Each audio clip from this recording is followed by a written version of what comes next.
Hi, my name is Captain Jonathan Wright. I'm here with Blackfin Rods. We are one of the only full-service rod manufacturing companies in the United States.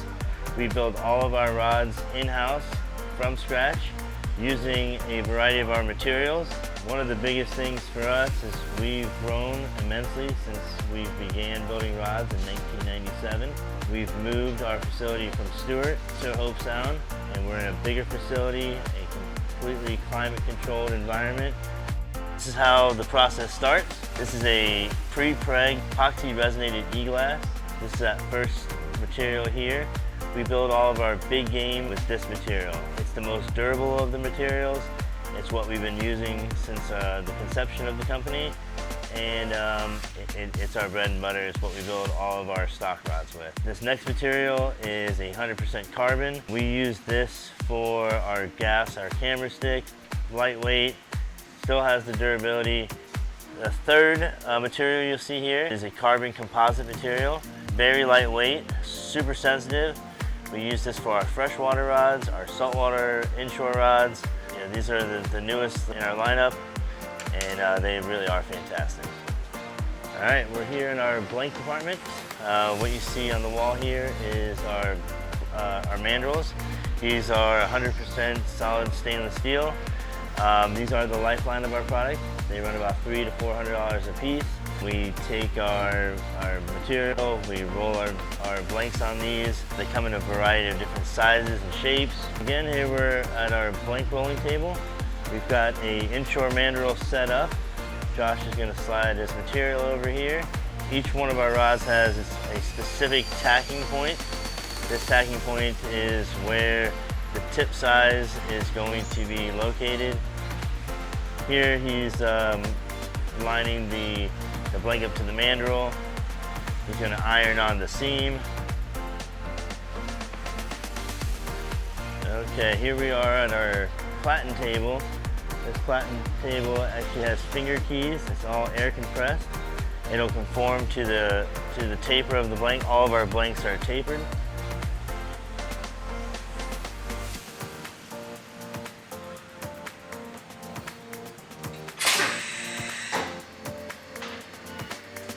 From there, we're going to slide over to our high pressure cellophane machine. This machine will use a cellophane to encapsulate the entire blank. That way, when it gets into the oven, all the epoxies and resins just don't bleed out.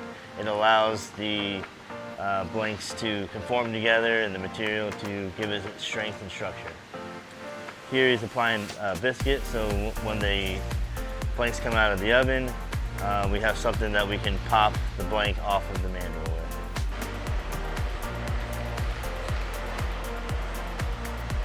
with. One of the biggest advantages to moving into our new facility is we are completely under air. We make over 1,000 different blanks.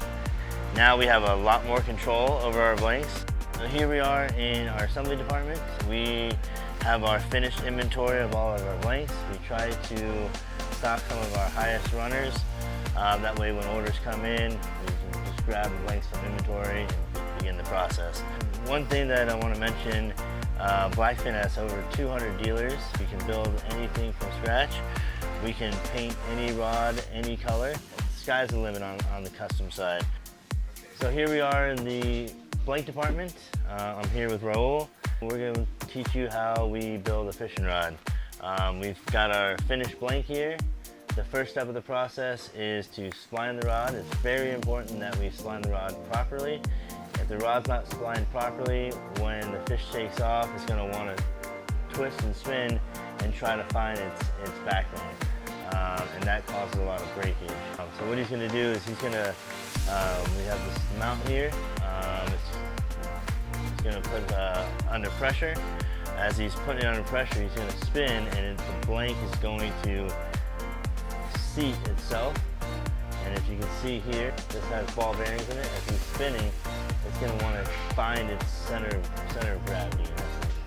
So right there, where it stops, is its backbone.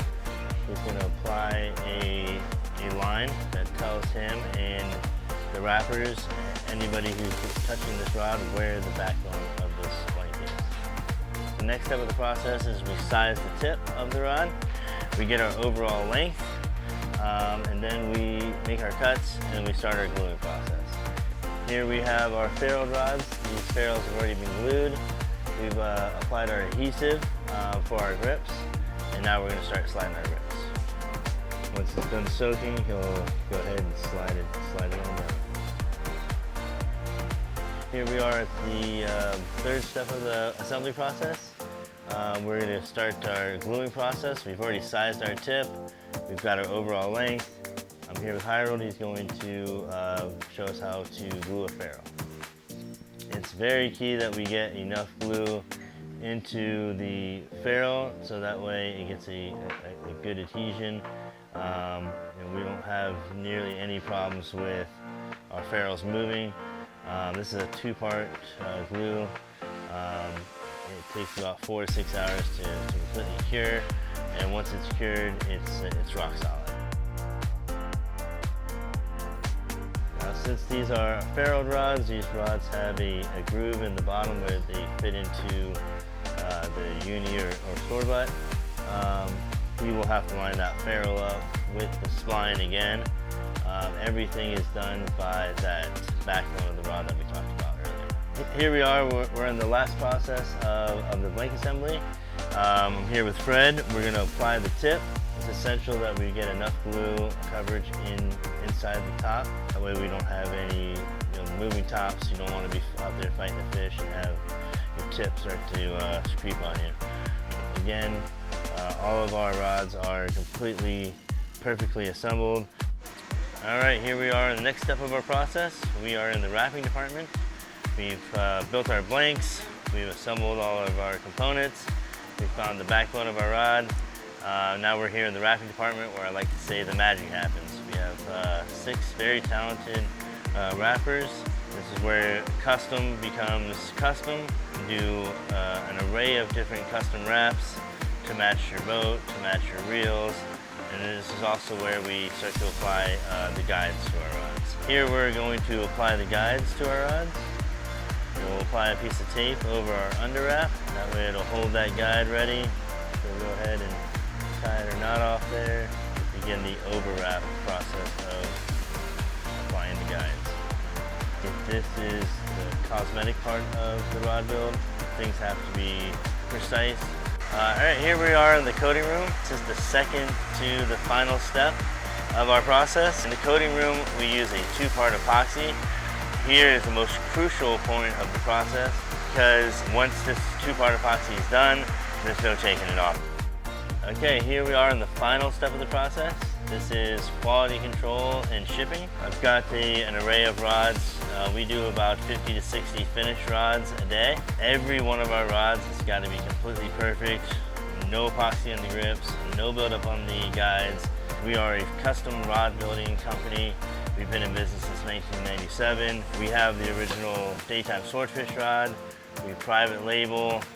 We have all the tools. We have a fantastic team, 100% American made Blackfin rods.